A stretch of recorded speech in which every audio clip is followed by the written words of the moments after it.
All right, so this section we're going to talk about a guy named Emlen, S.T. Emlen, and he came up with an idea about family dynamics. And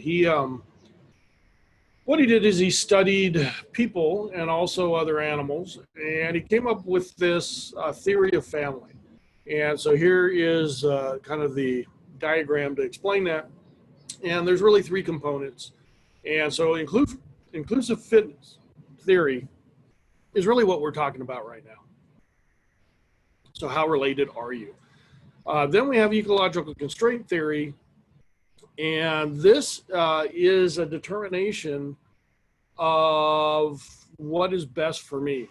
Does that mean do I stay with the family after I become an adult, or is it better to leave my what they call a natal area where I was born to go to another group? So where do I get the best advantage? And then reproductive skew theory is once I'm in a group and there is competition among us, how much cooperation do I do and how much fighting do I do? So where do those dynamics come? So kind of looking at the whole package, it really comes down to this evolutionary theory of family. So let's look at what Emlen came up with. The first example, this is a long-term study that was done on breeder males for long-tailed tits. And we should predict what would happen. Now what they first noticed, the behavior that was unusual, was if a breeding male, especially if its nest was destroyed, it would then become a helper on another nest. And so they're trying to figure out why would you do that. And so you can see the graphs down on the bottom, and the amount of relatedness on how much they help. And the first one up here is a female breeder, and you can see where that number lies. Again, kind of that 0.125. The idea here is, I'm related to most of these, so I'm going to help out. Now the question was what happened with the males, and what you can see is the males down here actually shifts. They need more relatedness to be helpful, and then the brood actually will also shift. So don't worry about this graph. This graph in the sense is kind of a hodgepodge and kind of hard to understand. But what I want you to get from this, and the reason I decided to put this in, was there's a couple of numbers on here that, again, the numbers I don't know if are that important, but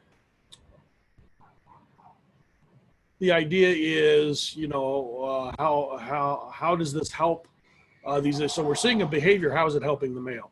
Well, what happens is the two things that probably are three things, I guess, that would probably make a difference is the one in the middle there. You see the 0.20. You see a shift from that 0.125 to 0.20. There is a slight advantage when the males do help. So it makes sense to yourself to actually help. The other thing was brood size. And when the male recruits were helping, you saw a slight, again, advantage benefit. So again, it was productive for the males to not only have a bigger brood, but those brood then are slightly more related to them. And then there is always, cost and effect. And you notice that by helping, there is a slight and less survival rate. But when you do the Hamilton equation, that did not outweigh the benefit. And so this is what they said. So what I'm just trying to show is mathematically they kind of prove that this makes sense. How the birds know it, that's a good question. If a bird can pass calculus and I struggle with it, there are some problems. All right, so he came up with all 15 predictions, and I think in the study guide I asked you to know them all. That's insanity. What I'm going to do is give you prediction, 3 of them that I kind of want you to center on, and the examples for them. These are kind of some of the main ones. So prediction number one is family groupings will be unstable, and it really is unstable because of reproductive opportunities.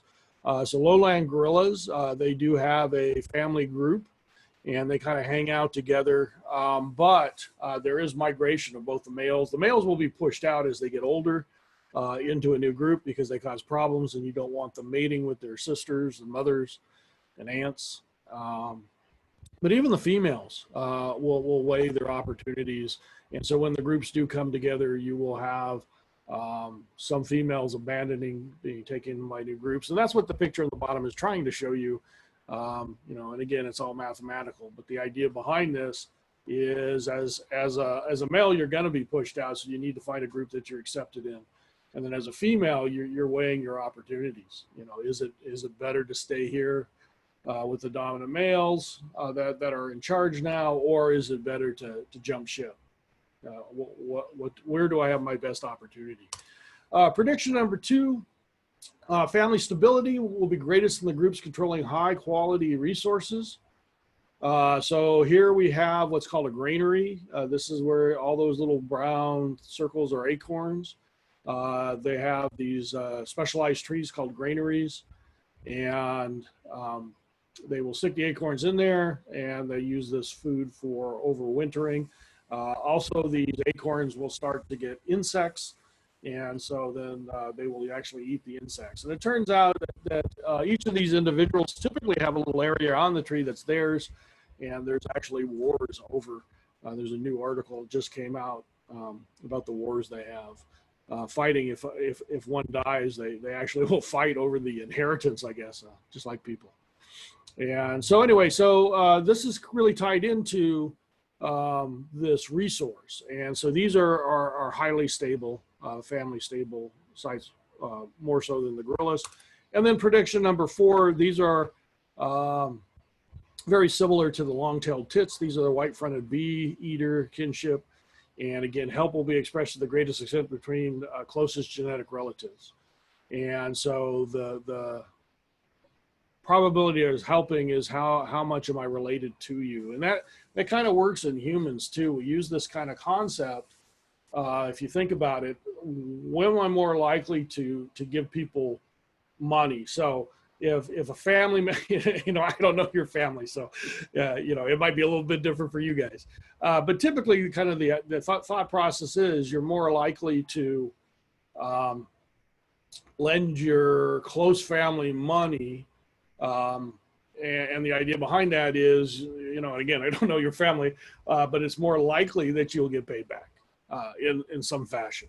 And so then as you move on, you're a little less likely maybe to help your cousins, and then even more so second cousins.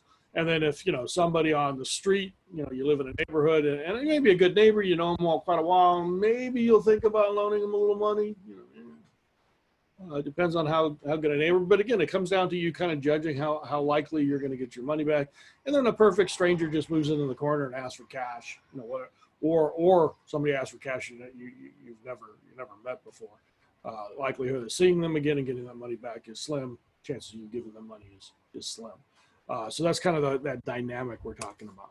And that will end the recording.